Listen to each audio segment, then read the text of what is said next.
అందరికీ నమస్కారాలు. ఈరోజు అతి ముఖ్యమైన సబ్జెక్ట్ ఇది. విశాఖపట్నం స్టీల్ RINL నిన్న కేబినెట్లో కేంద్ర ప్రభుత్వం 11,440 కోట్ల రూపాయల ప్యాకేజీ ఇచ్చారు. దీనికి కేంద్రానికి మనస్ఫూర్తిగా ప్రత్యేకంగా ప్రధానమంత్రి నరేంద్ర మోడీ గారికి ధన్యవాదాలు తెలియజేస్తున్నా. అదే మరిగా కేంద్రంలో ఉండే స్టీల్ మినిస్టర్ అయితే కుమారస్వామి గారు చాలా ఇంట్రెస్ట్ వారే కాకుండా ఆర్థిక శాఖ మంత్రి నిర్మలా సీతారామన్ గారు ప్రత్యేకంగా శ్రద్ధ పెట్టారు. అందరి యొక్క సమిష్టి కృషి వల్ల ఇది ఈరోజు సాధ్యమైంది. దీనికి నేను వ్యక్తిగతంగా ఎన్డీఏ తరపున, ప్రభుత్వం తరపున కూడా, రాష్ట్ర ప్రభుత్వం తరపున కూడా మనస్ఫూర్తిగా అభినందిస్తున్నా. ఇది రాష్ట్రానికి ఒక ఇంపార్టెంట్ పరిశ్రమనే కాకుండా ఒక సెంటిమెంట్. విశాఖ ఉక్కు ఆంధ్రుల హక్కు, దీనిపైన ఉద్యమాలు జరిగాయి, ప్రాణ త్యాగాలు చేశారు. ఒక్క విశాఖపట్నంలో ఉండే నగరవాసులే కాకుండా సమైక్య ఆంధ్రప్రదేశ్ మొత్తం ఆందోళన చేసి ఆ రోజు తెలుగు జాతి సాధించుకున్నటువంటి ఉక్కు ఫ్యాక్టరీ ఇది. అందుకని ఎప్పుడు కూడా ఈ ఉక్కు ఫ్యాక్టరీని కాపాడుకోవాలని అన్ని విధాల ప్రయత్నం చేస్తూ వస్తున్నాం. 1996లో ఇదే మాదిరిగా ఇండస్ట్రీ సిక్ అయింది. ఆ రోజు నేను ముఖ్యమంత్రిగా ప్రధానమంత్రి వాజ్పేయి గారితో మాట్లాడి 1,650 కోట్ల రూపాయలు ఆ రోజు ఈక్విటీ ఇచ్చి మిగిలినంత లోన్ కూడా తీసుకుని ఎక్స్పాన్షన్ కానీ అదే మరి దాన్ని స్ట్రీమ్ లైన్ చేశాం. అక్కడి నుంచి అంటే ఎప్పుడు ఈ యొక్క స్టీల్ ప్లాంట్కి ఇబ్బంది వచ్చినా ఆదుకునింది ఎన్డీఏ ప్రభుత్వం. ఆ రోజు ఇక్కడుంది ముఖ్యంగా తెలుగుదేశం ప్రభుత్వం, ఇప్పుడు ఎన్డీఏ ప్రభుత్వం. మళ్ళీ ఇలాంటి అనేక సమయాల్లో ముందుకు వచ్చి ఇవన్నీ చేశాం.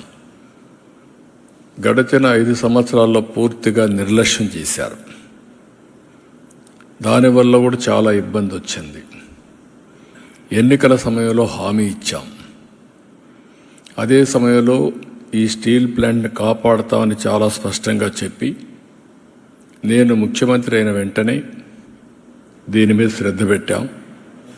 అనేక మీటింగ్లు పెట్టాం. ఆ రోజు మీటింగ్లో ఎంపీగా ఉండే భారత్ గారు కూడా అక్కడికి రావడం, అక్కడ ఆయన కూడా రిప్రజెంట్ చేయడం. అదే మరిగా మేము ఒక మీటింగ్ కాదు, సిరీస్ ఆఫ్ మీటింగ్స్ జరిగాయి. ఒకరోజైతే రాత్రి 12:30 గంటలకు మీటింగ్ పెట్టాం. ఆ రోజు నిర్మలా సీతారామన్ గారు చాలా బిజీగా ఉండడం, మహారాష్ట్ర నుంచి లేట్ నైట్ రావడం. ఆ లేట్ నైట్ వస్తే కాదు మళ్ళీ నేను వెళ్ళాలి కాబట్టి ఆ రాత్రి అర్ధరాత్రి కూర్చొని సమీక్ష చేశాం. ఏదేమైనా ఒక పట్టుదలతో పనిచేశాం, చిత్తశుద్ధితో ముందుకు పోయాం. 7 నెలలు దీనికి చేసిన ప్రయత్నాలు ఈరోజు ఫలించాయి. ప్రధానమంత్రి గారు దీనిపైన సానుకూలంగా స్పందించారు. ఒక మాటలో చెప్పాలంటే ఇది అసాధ్యం అనుకున్నది సాధ్యం అయ్యే పరిస్థితికి వచ్చింది. ఇది విశాఖపట్నం ప్రజల అభీష్టం, కార్మికుల యొక్క శ్రమ. దీన్ని మళ్ళీ కాపాడుకోగలిగాం, మళ్ళీ ట్రాక్లో పెట్టగలిగాం. ఈరోజు 11,440 కోట్ల రూపాయలు ఈ ఇండస్ట్రీని రివైవ్ చేయడానికి ఇవ్వడం అనేది అరుదైన అనుభవం. ఈ విషయం ప్రతి ఒక్కరూ గుర్తుపెట్టుకోవాల్సిన అవసరం ఉంది.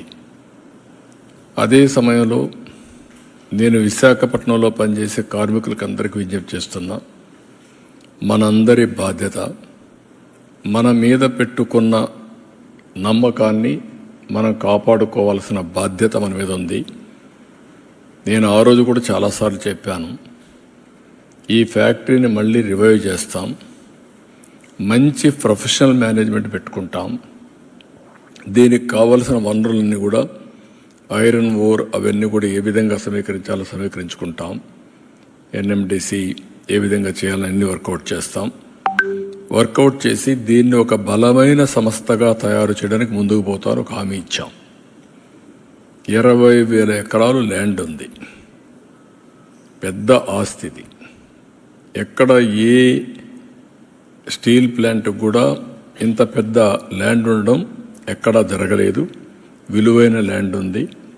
అలాంటి మంచి ల్యాండ్ ఉన్నప్పుడు అందరం కానీ కలిసి కష్టపడితే దీన్ని రివైవ్ చేస్తాను. నేను కూడా శ్రద్ధ పెడతాను. దీన్ని రివైవ్ చేసి మళ్ళీ కేంద్రం చేసే నిర్ణయం కూడా సరైన నిర్ణయం అని వాళ్ళు కూడా ఆనందించే విధంగా మనం చేయాల్సిన అవసరం ఉంది. దానికి అందరూ కూడా ముందుకు రావాల్సిందిగా మరొక్కసారి కార్మికులకు విజ్ఞప్తి చేస్తున్నా. మేనేజ్మెంట్ కూడా కేంద్రం ఇమీడియట్గా మంచి ఒక ప్రొఫెషనల్ మేనేజ్మెంట్ వేయాలి. సమర్థుడిని తీసుకురావాలి, సీఈఓగా తీసుకొచ్చి దాన్ని ఏ విధంగా చేయాలో అన్ని చేయడానికి ముందుకు పోతాం. ఈరోజు మీరందరూ ఒకసారి చూస్తే 7 నెలలు అసాధ్యమైన పనులన్నీ కూడా చేసుకుంటూ వచ్చాం. నేను కూటమి ఎన్డీఏ ఎలక్షన్ మేనిఫెస్టోలో నేను చాలా స్పష్టంగా చెప్పాను. ఏదైతే ఎలక్షన్ మేనిఫెస్టోలో చేసిన పనులన్నీ కూడా చెప్పిన అన్నీ కూడా ఒకటి చేసుకుంటూ వచ్చాం. అమరావతి ఏకైక రాజధాని చెప్పాం. అమరావతికి 15,000 కోట్ల రూపాయలు కేంద్రం ఈఏపీ ప్రాజెక్టుల ద్వారా డబ్బులు ఇప్పించారు. అదే సమయంలో అవన్నీ కూడా గ్రౌండ్ అయ్యే పరిస్థితికి వచ్చింది. ఇంకొక పక్క పోలవరం పూర్తిగా నిర్వీర్యమైపోయినటువంటి పోలవరానికి 12,000 కోట్ల రూపాయలు డబ్బులు 12,157 కోట్లు ఇచ్చారు. రేపు మళ్ళీ దానికి డయాఫామ్ వాల్ ఫౌండేషన్ వేసే పరిస్థితికి వచ్చాం. ఏదైతే ల్యాండ్ ఇవ్వకుండా గడిచిన ప్రభుత్వం నిర్లక్ష్యం చేసిన దానికి రైల్వే జోన్ రాకుండా పోయే పరిస్థితికి వచ్చింది. వచ్చిన వెంటనే వాళ్ళకు అవసరమైన ల్యాండ్ ఇచ్చాం, క్లారిటీ ఇచ్చాం, పర్సూ చేశాం. రైల్వే జోన్కు కూడా మొన్నే ప్రధానమంత్రి గారు ఫౌండేషన్ వేసే పరిస్థితికి వచ్చారు. ఇలాంటి మీరు చూసినప్పుడు ఎప్పుడూ జరగని పనులన్నీ కూడా మనం చేసుకుంటూ వచ్చాం. 7 నెలలు 4 లక్షల కోట్ల రూపాయల పెట్టుబడులకు ఒప్పందాలు జరిగాయి. మొన్ననే ప్రధానమంత్రి వచ్చినప్పుడు 2,08,000 కోట్ల రూపాయలకు ఫౌండేషన్లు కానీ ఇనాగ్రేషన్ కానీ వేసే పరిస్థితికి వచ్చారు. ఇంకొక పక్క విశాఖపట్నానికి ఉత్తరాంధ్రలో మేము ఏది చెప్పాము అవన్నీ కూడా ఈరోజు కార్యరూపం దాల్చే పరిస్థితికి వచ్చింది. ఒక పక్క టీసీఎస్, యువతకు ఉద్యోగాలు, ఇంకొక పక్క గూగుల్ని కూడా మెప్పిస్తున్నాం, ఎంఓయూ చేశాం. అది కూడా వస్తే data centre, artificial intelligence, data అనలిటిక్స్లో ముందుకు పోతాం. ఇక్కడి నుంచి సింగపూర్కి కూడా ఏదైతే సీ కేబుల్ వేసి ఇన్లాండ్ కేబుల్ ఒకటి సీ కేబుల్ వేసి అక్కడి నుంచి కనెక్ట్ చేసే పరిస్థితికి వస్తుంది. It is a great achievement అవుతుంది. ఇది కాకుండా మొన్ననే గ్రీన్ హైడ్రోజన్ ఒక పక్క ఎన్టీపీసీ, జెన్కో జాయింట్ వెంచర్ కింద ముందుకొచ్చారు. 1,80,000 కోట్లు ఖర్చు పెట్టే పరిస్థితికి వస్తుంది. ఇది కాకుండా ఇంకొక పక్కన మీరు చూస్తే ఏదైతే నిన్న మొన్న గట్టిగా చెప్పి ఇది చేశాం ఆర్సీఆర్ మిత్తల్, అల్టిమేట్గా ఈ ప్రాజెక్టు 14 మిలియన్ యూనిట్లు, 14 million metric tons steel plant ఇది.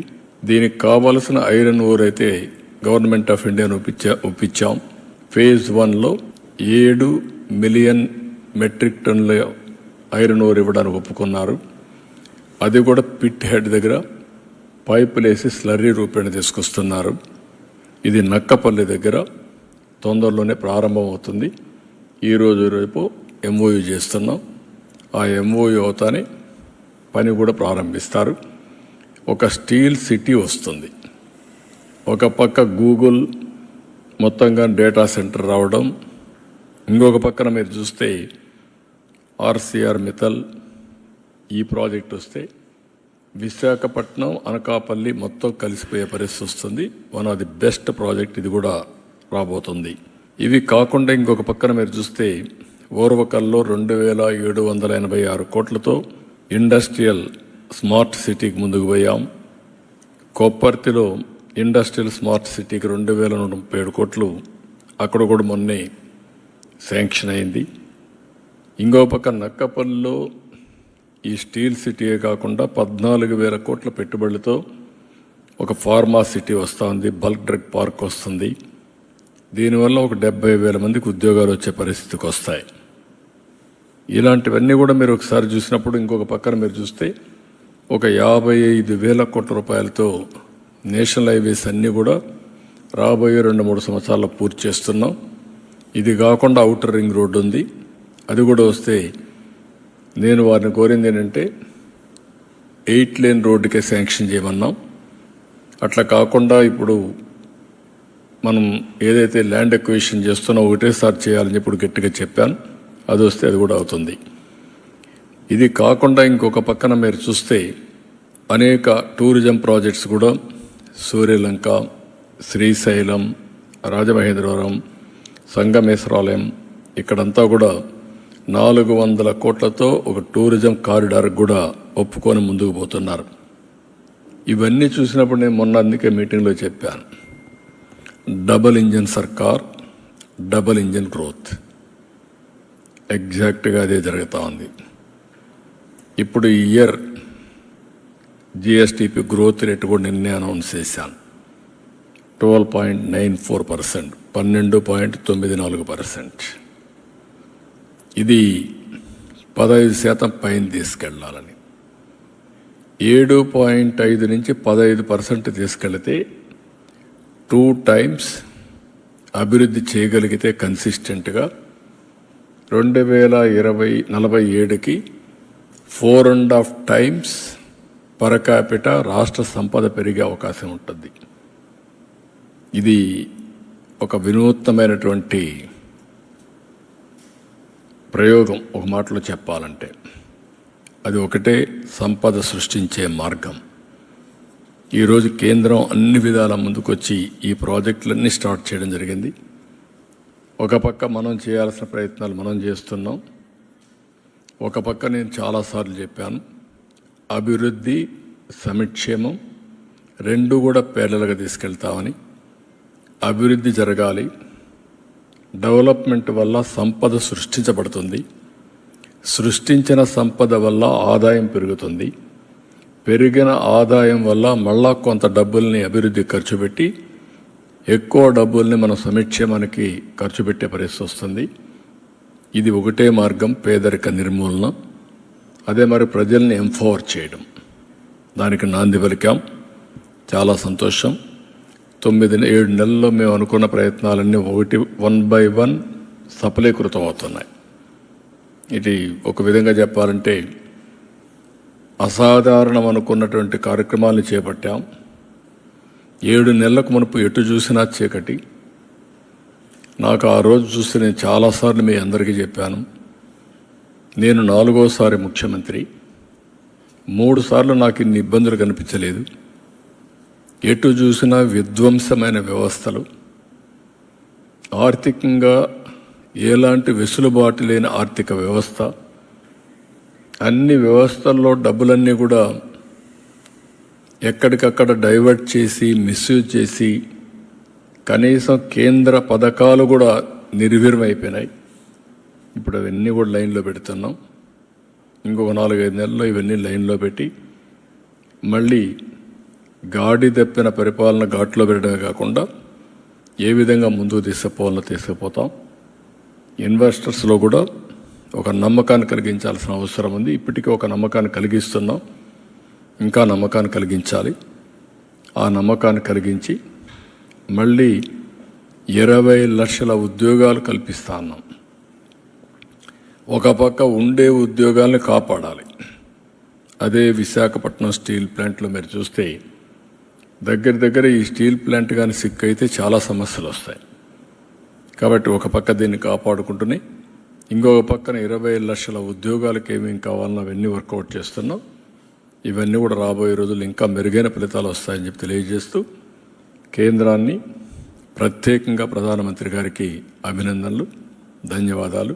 మీరు ఎన్డీఏ ప్రభుత్వం ఇక్కడ ఏదైతే పెట్టుకున్నామో ఆ నమ్మకాన్ని మీరు ఒక మాటలో చెప్పాలంటే ఎన్డీఏ ప్రభుత్వం ఇచ్చిన హామీని నిలబెట్టుకోవడానికి మీరు ముందుకొచ్చి అన్ని విధాలా సహకరించారు.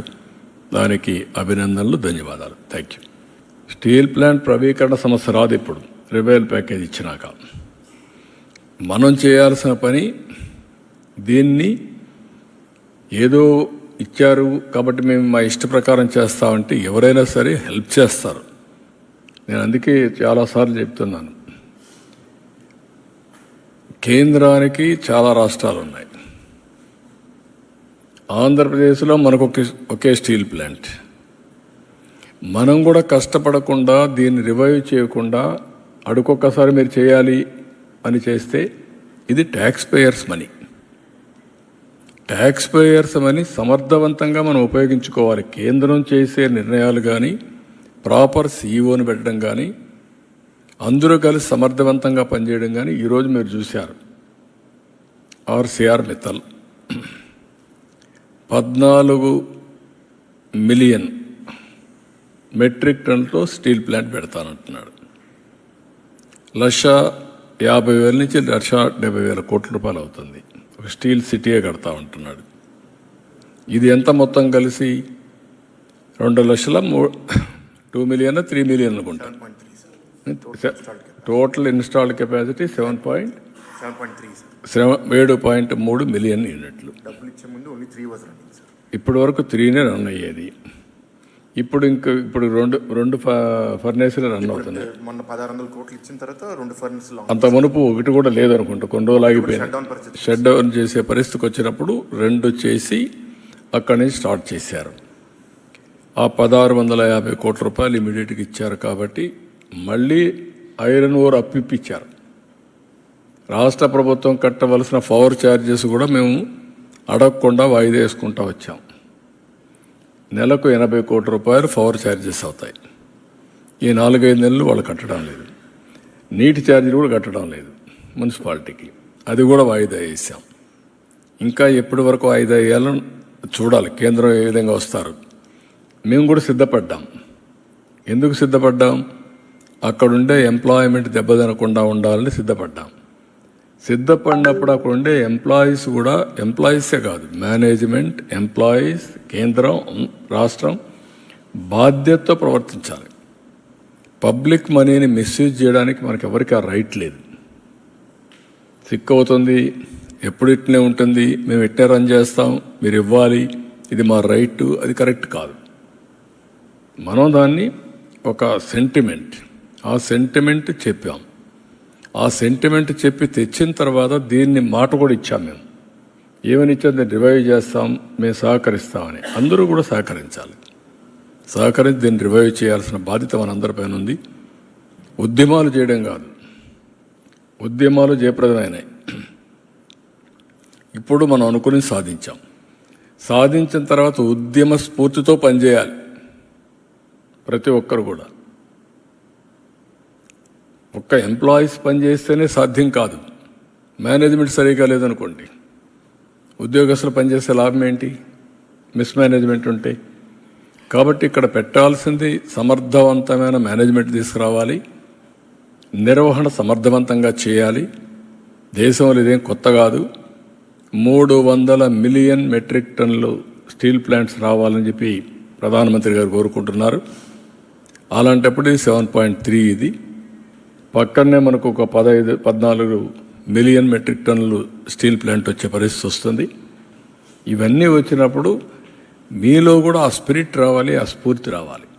That is where they have to work it out. All of us has to work as a team. అది టీమ్గా వర్క్ చేసి సాధిస్తాం.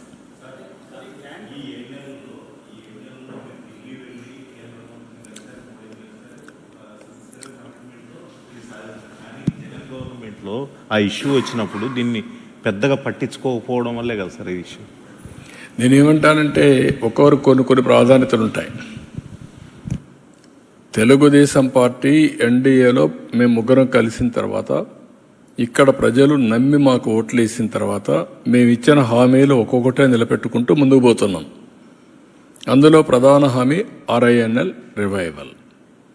ఇది మామూలుగా అమరావతికి ఇచ్చేది డబ్బులు ఒక యాంగిల్, పోలవరానికి ఇచ్చిన యాంగిల్ ఇంకొక యాంగిల్. ఏది చట్టంలో ఉన్నాయి అవన్నీ. ఇది సిక్కయ్యే పరిస్థితికి వచ్చినప్పుడు దానికి రివైవల్ ప్యాకేజ్ ఇవ్వడం అనేది చాలా ముఖ్యం. దానికే నేను మనస్ఫూర్తిగా అభినందిస్తాను. అవన్నీ అది ఈక్విటీగా అవన్నీ మీరు అక్కడే వచ్చింది. గ్రాంటా, లోనా, ఎవరిచ్చారు? ఇది గవర్నమెంట్ ఆఫ్ ఇండియా ఫ్యాక్టరీ. అది రివైవ్ అయితేనే డబ్బులు వస్తాయి. లాభాలు వస్తే వాళ్ళకి వస్తాయి, నష్టాలు వస్తే మళ్ళీ ఈ డబ్బులు పోతుంది. కాబట్టి గవర్నమెంట్ ఆఫ్ ఇండియా ఫ్యాక్టరీ కూడా గ్రాంటా, లోనా ఇవన్నీ ఎక్కడ రైజ్ అవుతాయి మీకు? Public sector government of India investment. అది నీది నాది కాదు.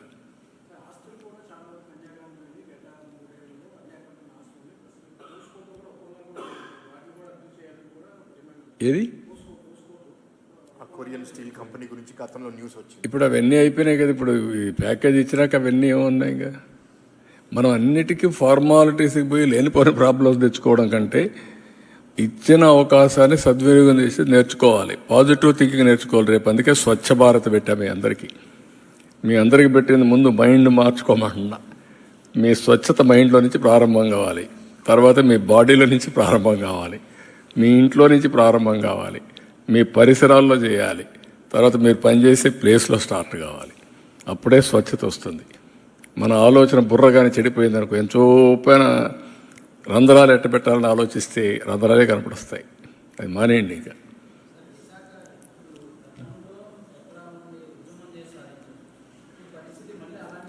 ఉద్యమం చేసి పరిరక్షించుకుందాం అన్నా. నేను అదే చెప్తున్నా. ఇది విశాఖ ఉక్కు ఆంధ్రుల హక్కు. ఇప్పుడు విశాఖ ఉక్కు ఆంధ్రుల సెంటిమెంట్. అదే మాదిరిగా దీన్ని కాపాడుకోవడానికి ఈరోజు అందరం కలిసి పనిచేశాం. కేంద్రం సహకరించింది. ఇప్పుడు ఒక ఉద్యమ స్ఫూర్తితో పనిచేద్దాం.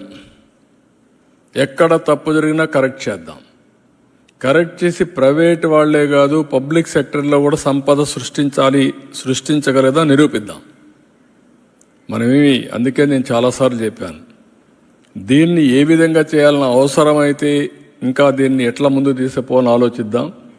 అందరిలో స్ఫూర్తిని తీసుకొద్దాం, ఐకమత్యం తీసుకొద్దాం, భావితరాలకు ఆదర్శంగా చేద్దాం. Will work it out. నేను కూడా దీని మీద ఇన్వాల్వ్ అవుతాను. అదే ముఖ్యమంత్రిగా నాకు కూడా ఒక బాధ్యత ఉంది. కేంద్రాన్ని మెప్పించి ఈరోజు 11,400 కోట్లు తీసుకొచ్చినప్పుడు ఏ హామీ అయితే ఇచ్చామో ఆ హామీని నిలబెట్టుకోవడానికి నేను కూడా ఆ దిశగా ఆలోచించాలి. అది రివైవ్ అయినప్పుడే ఆ నమ్మకాన్ని నిలబెట్టుకున్నట్టు అవుతుంది. నేనేమంటానంటే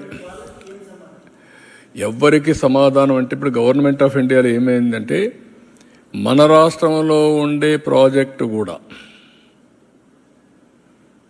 ఒక మైనింగ్ ఉంది, మేజర్ మైనింగ్. అది కూడా నేను ఇవ్వడానికి ఎవరికంటే వాళ్ళకి ఇవ్వడానికి వీలు లేదు. అది కూడా పబ్లిక్ ఆక్షన్లోనే పార్టిసిపేట్ చేసి వేయాలి. దానికి కారణం ఏంటి? ఇంతవరకు మీరంతా కూడా ఎక్కడికక్కడ లాలూచీపడి అమ్మేస్తున్నారు. ట్రాన్స్పరెన్సీకి రావాలి.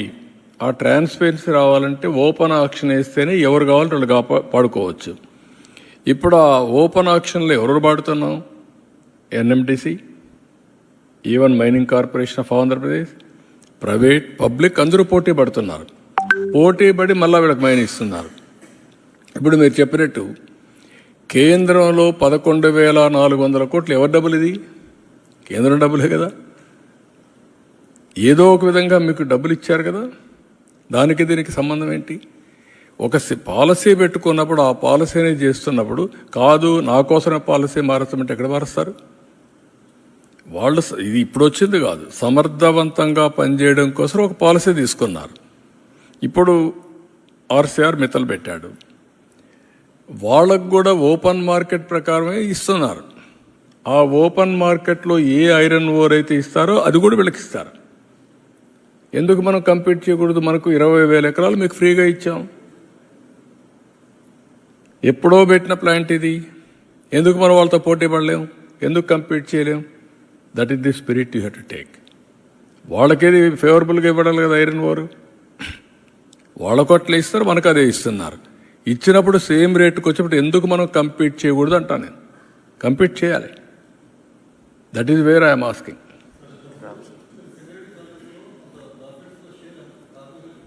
ఇది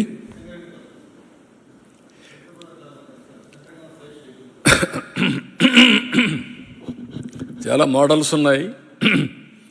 అక్కడ ఇచ్చింది అది డిఫరెంట్ అకేషన్. ఇక్కడ మెయిన్గా మేనేజ్మెంట్ రావాలి. తర్వాత ప్రాఫిట్స్ వచ్చినప్పుడు ఏం చేయాలో ఆలోచించాలి. అక్కడ నేను చేసింది అప్పట్లో దగ్గర 25 years బ్యాక్ అనుకోండి, 20 years back, 25 years almost all 95-2000 మధ్యలో చేశాను. ఆల్మోస్ట్ ఆల్ క్లోజ్ అయిన ఫ్యాక్ట్ ఇది సింగరేణి కాలరీస్. 1,00,000 మంది ఉద్యోగస్తులు, 1,00,000 మంది ఉద్యోగస్తులు, యూనిట్ క్లోజ్ అయిపోయింది. ఇంకెవ్వరు రివైవ్ చేయారంటే ఐ సెడ్ నో. నేను అప్పుడు ఇవన్నీ ఎగ్జామిన్ చేసి దెన్ నేను ఒక పాలసీ ఇచ్చాను. వాళ్ళకి జీతాలు ఇచ్చేది ఇస్తాం, ప్రాఫిట్లో 25%, 33% కార్మికులకు డబ్బులు మళ్ళా తిరిగి ఇస్తామని చెప్పి పెట్టాను. 1/3 25% ఆ ప్రాంతంలో.